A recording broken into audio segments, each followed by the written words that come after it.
PMGP colony Poonam नगर असेल, अंधेरीतले काही वसाहती असतील, याच्याही विकासाचे प्रश्न हे म्हाडाच्या माध्यमातून आपल्याला करायचे आहेत.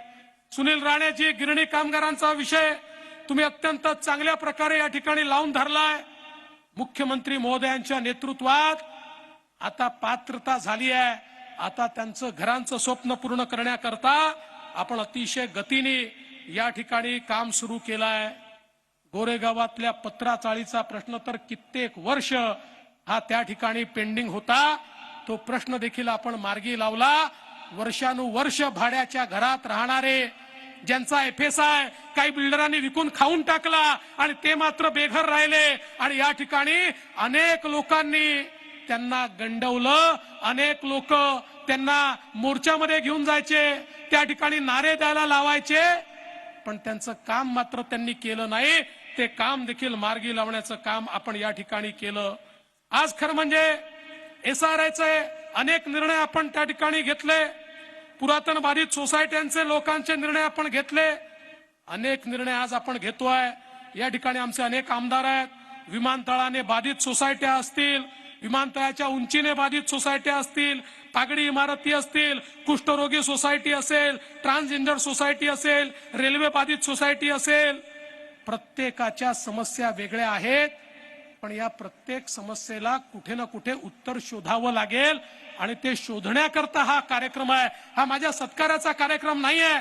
हा खरा कार्यक्रम सामान्य माणसाला न्याय देण्याकरता आपल्याला काय करता येईल याकरता हा कार्यक्रम आपण या ठिकाणी केला आहे.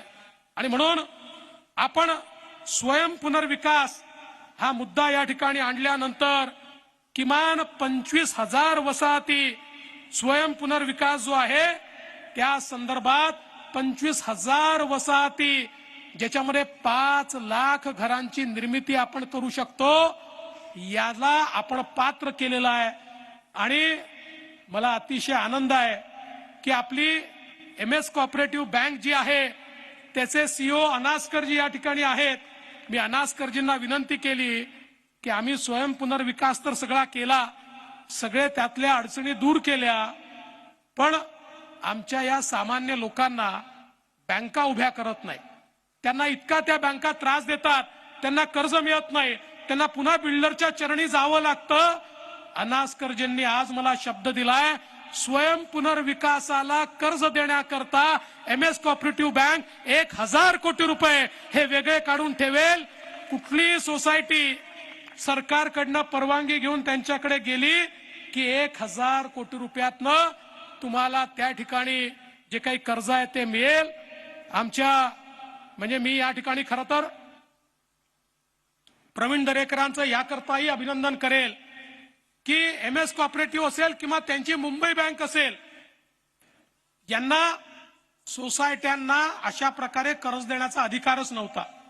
प्रवीण भाऊ माझ्या मागे लागले. आम्ही RBI मध्ये गेलो, RBI गव्हर्नरला भेटलो.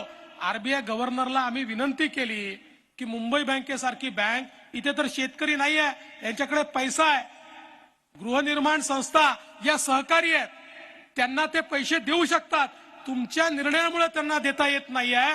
आणि RBIने देखील तो निर्णय बदलला, आणि त्यामुळे आज मोठ्या प्रमाणात आमच्या सोसायट्यांना त्या ठिकाणी जे काही कर्ज आहे ते कर्ज देखील देण्याचं काम आपण करू शकतो. आज अनेक गोष्टी या ठिकाणी सांगता येतील. एक छोटस या ठिकाणी आमच्या चारकोपच्या अभिलाषा सोसायटीचं उदाहरण आहे की ज्या ठिकाणी या स्वयं पुनर्विकासामुळे 290 चौरस फुटाच्या घरात राहणाऱ्या लोकांना 900 चौरस फुटाचं घर आता त्या ठिकाणी मिळत आहे. 4 मजले उभे देखील झालेले आहेत, आणि आमच्या आमदार साहेबांनी त्याला खूप मदत या ठिकाणी केलेली आहे. आणि म्हणूनच हा सगळा जो खटाटोप आहे, हा मी असं म्हणत नाही की सगळे बिल्डर वाईट आहेत, चांगलं काम करणारे बिल्डर देखील आहेत, पण मोठ्या प्रमाणात फसवणूक देखील लोकांची झाली आहे. त्यामुळे लोकांना स्वाभिमानाने जगता आलं पाहिजे, लोकांना शाश्वती असली पाहिजे, दुसऱ्याच्या हातात मानगुट नाही. आता बिल्डरांकडे लोकांनी चक्रा मारायच्या नाही, सोसायट्यांकडे बिल्डरनी चक्रा मारल्या पाहिजेत. अशा प्रकारची व्यवस्था या स्वयं पुनर्विकासाच्या माध्यमातून या ठिकाणी आपण खऱ्या अर्थानं उभी केली आहे. आणि म्हणून तीन पिढ्या लोकांच्या बर्बाद झाल्या. आता अजून पिढ्या बर्बाद न करता मुंबईतल्या माणसाला घर मिळालं पाहिजे, याकरता हा सगळा प्रयत्न या ठिकाणी आपण सुरू केलाय.